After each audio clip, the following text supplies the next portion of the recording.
Well, I'm formally announcing that after our meeting today, I'm filing formally for asylum here at the Netherlands.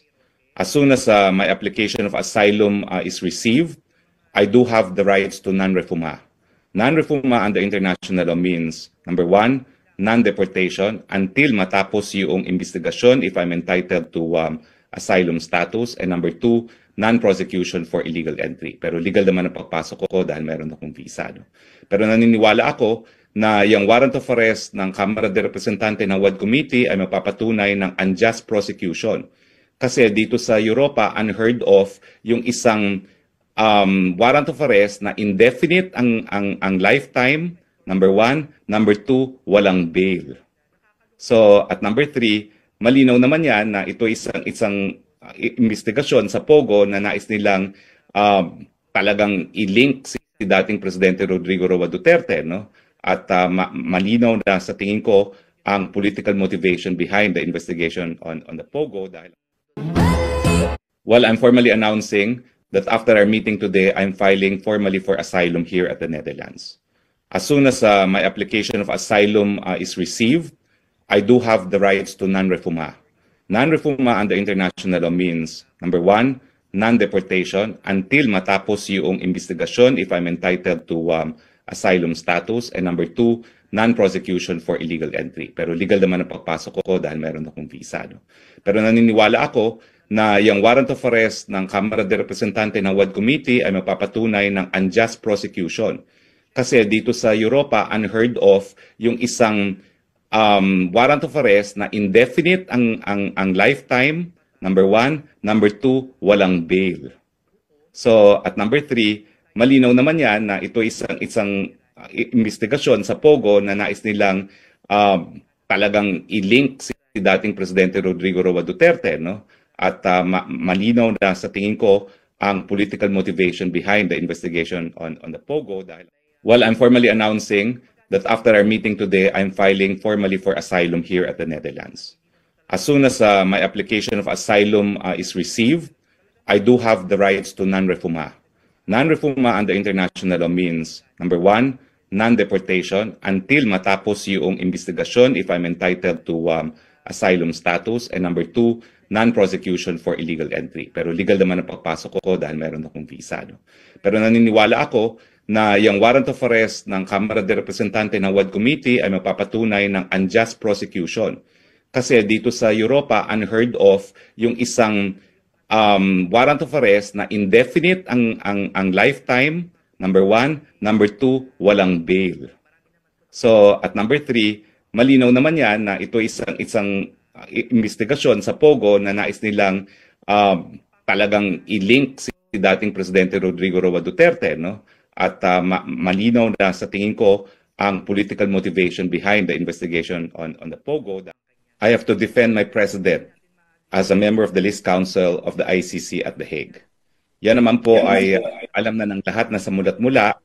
Una po, ako yung kauna-unang Pilipino na naging miyembro ng List Council. Ngayon po, 5. 3 doon sa 5, 2 doon ay dati kong kasama. In fact, my 2 former partners are representing the victims. Kaya po kami naghiwa-hiwalay sa law office because of yung 2 kong partners opted to represent the victims. And after my stint as POX, of course, I said, I've already been advising the president on ICC even when I was POX. And I can confirm that as early as 2019, I've been advising him on ICC matters. So, kinailangan po kami maghiwa-hiwalay as a law office and as legal partners, no? So, I'm sorry, I cannot come home. I have to defend my president. So ayan mga kababayan, magre-react po ulit tayo sa panibagong video po na nakita natin dito. At ito nga po yung interview kay Attorney Harry Roque, no?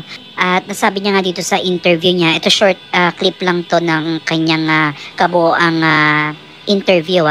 So mag-a-apply daw siya ng asylum, no, sa Netherlands, the Netherlands. So bago natin talakayin yan, ano nga ba yung asylum, no? Ito po yung isang legal na protection na binibigay ng isang bansa sa mga tao na nakakaranas po ng pag-uusig. Kung maalala nyo nga po na si Attorney Harry Roque ay nalilink sa ilang mga issue dito sa Pilipinas. Isa na nga dito yung sa Pogo, no? At gusto ngang i-link daw dyan, di umano, ang dating Pangulong Rodrigo Roa Duterte.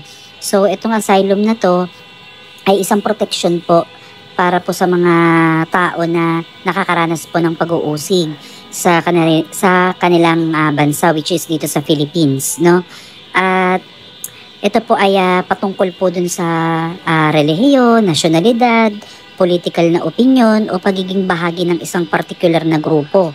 Ito ay karaniwang hinihingi sa ibang bansa, kagaya nga nitong the Netherlands, ng isang individual upang maiwasan ang panganib sa kanilang buhay o kalayaan sa kanilang pinanggalingang bansa, which is the Philippines.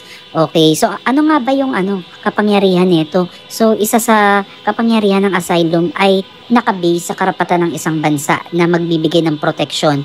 Just in case na dito sa Netherlands, hindi natin alam kung ano ba yung kapangyarihan na kayang ibigay dyan, no? Pero ito ay pagkakaroon ng legal na karapatan na manatili sa isang bansa. At sa ilang kaso, nagkakaroon din ng access sa edukasyon, pwede din magtrabaho sila, at iba pang benepisyo. So itong batas na to ay tungkol sa alinsunod sa international na kasunduan tulad ng 1951 na Refugee Convention. No? So ayan yung ilan sa mga kapangyarihan ng asylum. Kung mapapansin nyo nga, kung maalala nyo, si Joma Sison ay nag-apply din dyan, di ba, sa the Netherlands. So, ayun, ito lang muna yung ilang mga bahagi ng kanyang interview at ating nireaksyonan, no? At wala naman tayong magagawa dahil legal naman po yan. At ayan po yung strategy niya kung paano siya kikilos, no? Dahil nga isa din sa naging dahilan niyan ay gusto niyang samahan itong si dating Pangulong Rodrigo Roa Duterte dahil isa siya sa magiging counsel nito, no, kapag nagsimula na po yung trial para po sa ating mahal na Tatay Digong. So sa kabilang banda mga kababayan, ipapakita ko sa inyo itong clip na to.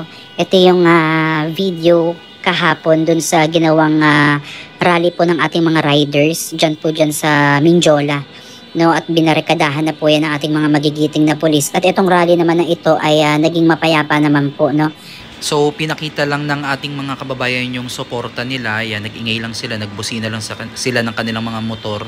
At naging maayos naman yan mga kababayan, at nakaraos din po yung kanilang pagsasagawa ng rally. So ayan mga kababayan, abang-abang lang tayo ng mga happenings pa dito sa ating bansa, sa mga napapanahong issue, lalong-lalo na nga dito sa mainit na pagkakaaresto po ng dating Pangulong Duterte. So muli, comment nyo dyan sa baba yung inyong mga komento at ating talakayin yan. Maraming salamat po at God bless po sa inyong lahat.